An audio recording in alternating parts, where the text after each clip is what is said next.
Friends, welcome to my channel. आज मैं आपको बताने वाली हूँ मरे हुए लोगों की कौन सी चीज़ों को हमें इस्तेमाल नहीं करना चाहिए, इनसे पितृदोष लगता है।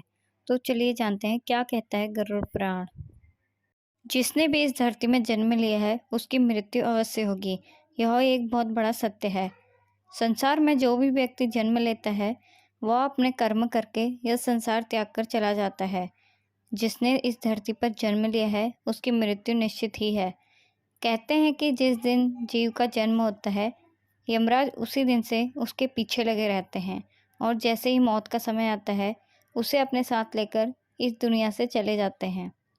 इसलिए जिसका जन्म हुआ है उसकी मृत्यु तो होनी ही है, लेकिन मृत्यु के बाद का सफ़र कैसा होगा, इस बात को लेकर दुनिया भर में कई मान्यता है। यही नहीं, मृत्यु के बाद पीछे जो रह गया है उसका क्या होगा, या यूं कहें कि मरने वाले व्यक्ति के सामान का क्या होगा, इसके पीछे भी कई धारणाएं हैं। पर मृत व्यक्ति के 3 ऐसे सामान हैं जिनका उपयोग परिजन को नहीं करना चाहिए। हिंदू धर्म में गरुड़ पुराण का विशेष महत्व है। मृत्यु के बाद इसका श्रवण का प्रावधान है। गरुड़ पुराण का वाचन किसी ब्राह्मण के द्वारा किया जाता है। इस पुराण के देवता भगवान विष्णु हैं। गरुड़ पुराण में 271 अध्याय और 18,000 श्लोक मिलते हैं। साथ ही गरुड़ पुराण में मरने के बाद मनुष्य की क्या गति होगी और उसका किस प्रकार की योनियों में जन्म होगा, इन सब बातों की जानकारी भी दी गई है। सब कहते हैं कि मरने के बाद कुछ भी साथ नहीं जाता, सब यहीं का यहीं धरा रह जाता है। आदमी खाली हाथ आया था और खाली हाथ ही चला जाता है, लेकिन यह सत्य नहीं है।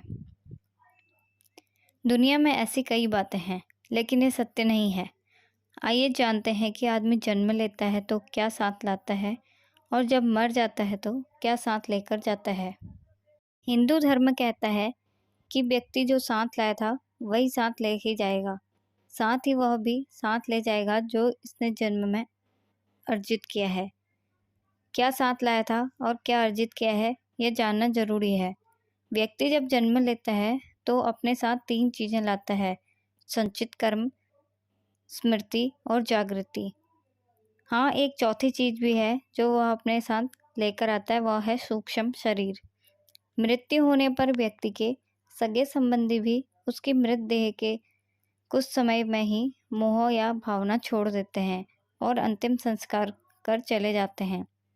किंतु इस समय भी मात्र धर्म ही एक ऐसा साथी होता है जो उसके साथ जाता है।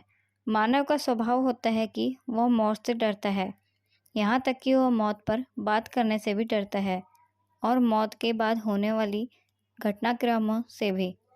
जबकि हम सबको पता है कि मानव इतिहास में अमरता किसी को हासिल नहीं हुई, तो फिर और डर कैसा या भय कैसा?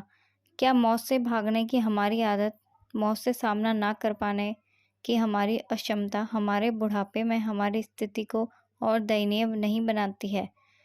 कई बार लोग अपने मृत परिजन की वस्तुओं का उपयोग करने लगते हैं, लेकिन बता दें कि गरुड़ पुराण के अनुसार मृत व्यक्ति की कुछ ऐसी चीज़ें हैं जिन्हें भूल कर भी किसी दूसरे मनुष्य को इस्तेमाल नहीं करना चाहिए। तो चलिए जानते हैं कौन सी हैं वो चीज़ें। मृत व्यक्ति के गहने। मान्यता है कि मृतक व्यक्ति की आत्मा का आभूषण के प्रति लगाव अपने कपड़ों से ज़्यादा होता है। गरुड़ पुराण के मुताबिक जो भी व्यक्ति उनकी मृत्यु के पश्चात उनके गहनों को पहनता है या फिर आभूषणों का उपयोग करता है, तो ऐसे में उस मृत परिजन की ऊर्जा उस व्यक्ति के साथ जुड़ जाती है, जिस कारण से उसे शारीरिक व मानसिक परेशानियों का सामना करना पड़ सकता है। इसलिए मृतक व्यक्ति के गहनों को पहनना नहीं चाहिए, लेकिन आप इन गहनों को घर में संभाल कर रख सकते हैं या फिर इन गहनों को नए तरीके से बनवा कर भी पहन सकते हैं, लेकिन उसी अवस्था में ही इन गहनों को नहीं पहनना चाहिए। अगर मृत व्यक्ति के मरने से पहले आपको अपने गहने भेंट में दिए हैं तो आप इन्हें पहन सकते हैं, लेकिन अगर मृत परिजन ने गहनों को संभाल कर रखा हुआ था जिससे उनका बहुत अधिक लगाव था, तो इसे भूलकर भी पहनने की गलती ना करें। कपड़ों का इस्तेमाल। गरुड़ पुराण के अनुसार मरे हुए व्यक्ति के कपड़ों का कभी भी इस्तेमाल नहीं करना चाहिए। ऐसा करने से मृत व्यक्ति की आत्मा उस व्यक्ति से जुड़ जाती है जो इसका इस्तेमाल करता है। साथ ही मृत व्यक्ति की यादें उस व्यक्ति को सताने लगती हैं, जिस कारण वह मानसिक और शारीरिक रूप से कमज़ोर हो जाता है। इसलिए मृत व्यक्ति के कपड़े भूलकर भी नहीं पहनने चाहिए। आप मृत व्यक्ति के कपड़े दान कर सकते हैं, जिससे उसकी आत्मा को शांति मिलेगी। मृत व्यक्ति की घड़ी। व्यक्ति की मृत्यु के बाद भी उसकी घड़ी में उसकी सकारात्मक और नकारात्मक ऊर्जा बसी हुई होती है। जो भी व्यक्ति मृत व्यक्ति की घड़ी को पहनता है, उस पर इन ऊर्जा का नकारात्मक प्रभाव पड़ता है और वो मृत परिजन व्यक्ति के सपनों में बार बार आकर उसे कष्ट देते हैं। अतः आप भी मरे हुए व्यक्ति की घड़ी का इस्तेमाल भूलकर भी ना करें। अगर आपको मेरी वीडियो पसंद आए तो चैनल को सब्सक्राइब कीजिए और शेयर कीजिए ताकि मैं रोज़ नई नई वीडियो आपके लिए ला सकूं।